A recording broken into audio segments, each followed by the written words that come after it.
Hey guys, welcome to a mechanical engineer YouTube channel. तो आज की इस वीडियो में हम लोग बात करेंगे एमटेक के ऊपर कि आपको सच में एमटेक करनी चाहिए। बीटेक के बाद क्या आप एमटेक करते हो तो आपका प्लेसमेंट लग जाएगा, या फिर आपको इस करने के क्या डिसएडवांटेज हो सकते हैं। कुछ लोग इन चीज़ों पे बात नहीं करते, लेकिन मैं डिसएडवांटेज की भी बात करूंगा, एडवांटेज की बात करूंगा।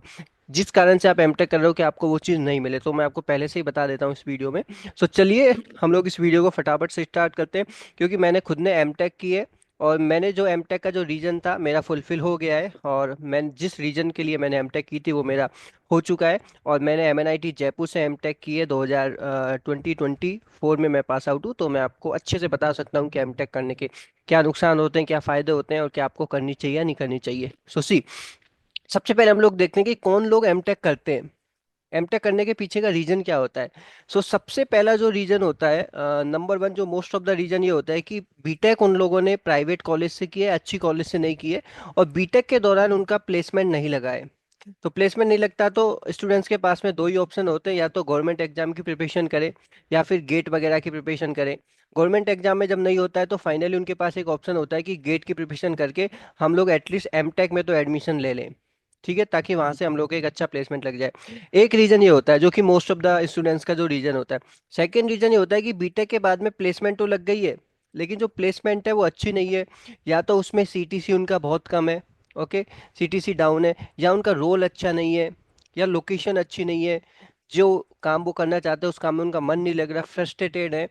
तो ये रीजन है। उसके बाद में वो अपनी जो जॉब छोड़ देते हैं, और जॉब छोड़ने के बाद में एमटेक करके फिर से कैरियर स्विच करने का सोचते हैं, क्योंकि जब आप जॉब में रहते हो, फ्रेशर होता है, तो रोल स्विच करना थोड़ा मुश्किल रहता है। तो एमटेक करके आप वहां से एक प्लेसमेंट ले सकते हो, ये एक ऑप्शन रहता है स्टूडेंट्स के पास में, ठीक है। तो ये जो दो रीजन होते हैं, बीटेक एमटेक, और तीसरा जो एक रीजन होता है, कुछ स्टूडेंट्स का जेन्युइन इंटरेस्ट होता है पीएचडी में। Most of the students like वो सोचते हैं कि बीटेक एमटेक और वो पीएचडी रिसर्च में जाना चाहते हैं, उनको टीचिंग लाइन इंटरेस्ट है। ओके, तो ये एक रीजन होता है पीएचडी वाला, ठीक है। तीन रीजन होते हैं, तीन के अलावा मुझे नहीं लगता कोई रीजन होता है एमटेक करने का। अब हम लोग इसमें बात करते हैं एडवांटेज की। मतलब मेन जो स्टूडेंट्स होते हैं पीएचडी वालों को छोड़ देते हैं, क्योंकि अगर आपको रिसर्च करनी है तो आप डेफिनेटली एमटेक कर सकते हो, उसके अलावा आपके पास कोई ऑप्शन भी नहीं है पीएचडी करने के लिए, आपको पहले एमटेक करनी पड़ेगी। जो रीजन होता है कि बच्चों का कि बीटेक के बाद में अच्छा प्लेसमेंट नहीं लगा, प्लेसमेंट पॉइंट ऑफ व्यू से जो लोग एमटेक करते हैं कि हम लोगों का प्लेसमेंट होगा कि नहीं होगा, तो वो मैं आपको बता देता हूँ। एमटेक अगर आप करते हैं तो आपके प्लेसमेंट की कितनी प्रोबेबिलिटी रहती है। देखिए, अगर आप एमटेक करते हैं तो सबसे पहले तो एमटेक आपको एनआईटी, ओके, आईआईटी, या फिर जो टॉप प्राइवेट कॉलेज है जैसे बिट्स पिलानी हो गई, और जो प्राइवेट अदर प्राइवेट कॉलेज है, उन कॉलेज से ही आपको एमटेक करनी चाहिए अगर आप प्लेसमेंट पॉइंट ऑफ व्यू से कर रहे हैं, ठीक है। एनआईटी आईआईटी में ये जरूरी नहीं कि जो बीटेक में जो कॉलेज अच्छी हैं उनमें एमटेक का प्लेसमेंट भी अच्छा होगा। सो ये बिल्कुल भी जरूरी नहीं है, इसलिए आपको एमटेक का प्लेसमेंट देखना चाहिए। मेरे इस चैनल पे भी मैं आपको एमटेक का प्लेसमेंट बताता हूँ। और एमटेक में क्या है, बीटेक से बिल्कुल डिफरेंट होता है। सो एमटेक का जो लाइक स्टूडेंट्स बहुत कम होते हैं, लाइक 10 से 15 स्टूडेंट्स होंगे। आप अगर मैकेनिकल की बात करें, डिजाइन, थर्मल, इंडस्ट्रियल प्रोडक्शन, इनमें अगर बात करें, तो बीटेक में प्लेसमेंट बहुत ज़्यादा स्टूडेंट्स होते हैं, ज़्यादा प्लेसमेंट होता है। लेकिन एमटेक में ऐसा नहीं कि आपका 100% प्लेसमेंट हो जाएगा। आपका अच्छी कॉलेज से कर दो, बेटर कॉलेज से कर दो, तो आपका प्लेसमेंट होगा।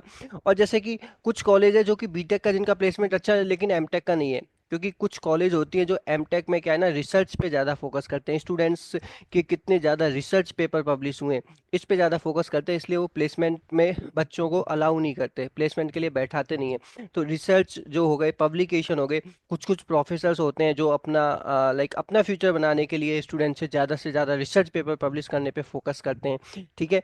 तो ये होता है। तो आप उस कॉलेज को जरूर सर्च कीजिए जिसमें प्लेसमेंट अच्छा हो, जैसे कि एक इलाहाबाद है, M A N I T Allahabad, MN NIT Allahabad, ठीक है, ये आपने एनआईटी सुनी हुई। इसका बीटेक का प्लेसमेंट बहुत अच्छा है, बीटेक में नो डाउट अच्छा प्लेसमेंट जाता है। लेकिन अगर मैं बात करूँ एमटेक के प्लेसमेंट की, MN NIT इलाहाबाद का, तो एमटेक का प्लेसमेंट इतना खास नहीं है। उसकी तरफ अगर मैं MNIT जयपुर की बात करूँ, तो MNIT जयपुर का बीटेक का प्लेसमेंट अच्छा है, लेकिन इलाहाबाद से अच्छा नहीं है। बट एमटेक का जो प्लेसमेंट है MNIT जयपुर का, ये इलाहाबाद से अच्छा है। जैसे कि, और अगर मैं एनआईटीज की बात करूँ जो मुझे वहाँ बच्चों से बताए, जैसे कि एनआईटी जालंधर है, एनआईटी जालंधर से बीटेक में अच्छा प्लेसमेंट हो जाता है, लेकिन एमटेक में बहुत ही ज़्यादा कम प्लेसमेंट है। तो ऐसी कॉलेज से अगर आप एमटेक करते हो तो आपकी थोड़ी प्रोबेबिलिटी कम हो जाती है। मैं बिल्कुल भी नहीं बोल रहा कि बिल्कुल जीरो प्लेसमेंट है, लेकिन ट्राई करो, एक अच्छी कॉलेज लो। एनआईटी जालंधर के अलावा जैसे आपकी कुरुक्षेत्र हो गई, दिल्ली हो गई, ओके, सिलचर हो गई, जो जो थोड़ा नीचे कॉलेज आती हैं, भोपाल हो गई, इनमें थोड़ा सा प्लेसमेंट आपको कम मिलेगा। एमटेक का जो प्लेसमेंट है बहुत ही जैसे लो मिलेगा। बीटेक का प्लेसमेंट अच्छा होगा, लेकिन इनका एमटेक का जो प्लेसमेंट है इतना ज़्यादा अट्रैक्टिव नहीं है। तो ऐसी कॉलेज से एमटेक करना थोड़ा अवॉइड कीजिए, कि आप अगर प्लेसमेंट पॉइंट ऑफ व्यू से आए और फिर आपका फाइनल प्लेसमेंट भी नहीं हो, क्योंकि जैसे आपने बीटेक के बाद में आपका प्लेसमेंट लग चुका है, आपने वो प्लेसमेंट छोड़ के फिर एमटेक सोच रहे हो कि आपको अच्छा रोल मिलेगा, अच्छा प्लेसमेंट मिलेगा, और वहां से आप एमटेक कर लेते हो, फाइनली आपको पता चलता है आपका प्लेसमेंट नहीं होता। इसके अलावा एक इसमें बड़ी गलती क्या होती है, जो एक डिसएडवांटेज होता है एमटेक जो करते हैं स्टूडेंट्स, एमटेक में आपके पास में एक इंटर्न प्लस पीपीओ की अपॉर्चुनिटी आती है। ठीक है, यहाँ पे आप ध्यान से देखना है, इंटर्न प्लस पीपीओ की अपॉर्चुनिटी आती है, इसमें आपका गारंटी नहीं है कि आपको फुल टाइम मिलेगा कि नहीं मिलेगा। ठीक है, जब एमटेक आपको पता है कि 2 साल की होती है, तो जो फर्स्ट ईयर खत्म होने के बाद में सेकंड ईयर में आपको ये अपॉर्चुनिटी दी जाती है। जब आप इंटर्न प्लस पीपीओ के लिए अप्लाई कर देते हो तो कॉलेज आपको क्या है ना, ब्लॉक कर देता है। कुछ कुछ कॉलेज है जो आपको फिर शर्त रखती है कि जैसे आपका इंटर्न प्लस पीपीओ 15 लाख का हुआ, तो आपको 15 से 1.5 गुना ज्यादा कंपनी आएगी, उसी में आपका प्लेसमेंट होगा। और उतनी कंपनी आती नहीं है एमटेक में। तो ये जो पॉलिसीज है ना टीएनपी की, ये जो एनआईटीज की पॉलिसी है, जैसे एमएनआईटी जयपुर में ऐसी कोई पॉलिसी नहीं है, मतलब इससे ऐसी नहीं है कि 1.5 गुना से ज्यादा आएगी तभी आप अप्लाई कर पाओगे। जैसे इलाहाबाद में ऐसी पॉलिसी है, एमएनएनआईटी इलाहाबाद में, तो आपको ये पॉलिसी पता होना चाहिए। अब क्या होता है कि आप इंटर प्लस पीपी में आपने अप्लाई कर दिया, अब आप फुल टाइम के लिए बैठे हो, लेकिन कंपनी आपको फुल टाइम नहीं दे रही। ऐसा इसमें गारंटी नहीं कि आपको फुल टाइम मिल जाएगा। एमटेक के स्टूडेंट्स के साथ होता है, बहुत स्टूडेंट्स के साथ होता है, फुल टाइम आपको नहीं मिला, आपको यहाँ इस कंपनी से भी गए आप, और आपने जो कॉलेज में आपको ब्लॉक कर दिया टीएनपी पोर्टल ने, तो वहां से भी आप चले गए। तो ऐसा लोगों के साथ में होता है। तो इसमें मैं आपको सजेशन देना चाहता हूँ, आप है ना इंटर्न प्लस पीपीओ उसी कंपनी में अप्लाई करो जिसका जो पास्ट रिकॉर्ड है ना वो बहुत अच्छा है। यानी कि पास्ट रिकॉर्ड आप देख लो कि कितने बच्चों को फुल टाइम दिया है कि नहीं दिया है। ये फुल टाइम का डेटा देखना बहुत जरूरी है। लिंक्डइन पे जाओ, बातें करो, लोगों से पूछो, मुझसे भी पूछ सकते हो कि क्या ये कंपनी फुल टाइम देती है, हमें नहीं देती, क्या इसने पास में जो इंटर्न को लेके गई उनमें से कितने परसेंट स्टूडेंट्स को कन्वर्ट किया है। तो एमटेक स्टूडेंट्स के साथ होता है, मोस्ट ऑफ द स्टूडेंट्स, मतलब इंटर्न प्लस पीपीए बहुत कंपनी आती है एमटेक के स्टूडेंट्स के लिए, तो ऐसी कंपनियों में प्लेसमेंट ले लेते हैं, बाद में उनका पता चलता है फुल टाइम नहीं होता, कॉलेज से भी चले जाते हैं। तो कॉलेज की जो पॉलिसी अगर अच्छी है, यानी कि आप इंटर्न प्लस पीवीओ करने के बाद में अप्लाई कर रहे हो एटलीस्ट, मतलब फुल टाइम वाली जो कंपनी आती है उनमें अगर अप्लाई करने को आपको मौका मिलता है तो अच्छा है, आप पीपीओ ले सकते हो। आपको अपनी टीएनपी की पॉलिसी पढ़नी पड़ेगी। सारी एनआईटीज की पॉलिसी अलग अलग होती है, जयपुर की मैं बता सकता हूँ, बाकी और एनआईटीज की भी मैं बता सकता हूँ। सो इससे क्या है ना, बच्चों को बहुत ज़्यादा प्रॉब्लम होती है। टू बी वेरी ऑनेस्ट, बहुत सारे स्टूडेंट्स होते हैं जो आते हैं इस होप में कि प्लेसमेंट हो जाएगा, लेकिन बाद में ऐसी पॉलिसीज के चक्कर में उनका कैरियर बहुत रिस्क पे आ जाता है, बहुत ज़्यादा रिस्क पे आ जाता है। मैं आपको ओपनली नहीं बोल सकता, बट आपको पॉलिसीज पढ़ना चाहिए। और अच्छी एनआईटीज आईआईटीज में तो आप एमटेक कर सकते हो, अच्छी कॉलेज के थ्रू आप एमटेक कीजिए जिसका प्लेसमेंट अच्छा हो, पॉलिसीज अच्छी हो, और स्टूडेंट्स को प्लेसमेंट के लिए सपोर्ट करते हैं।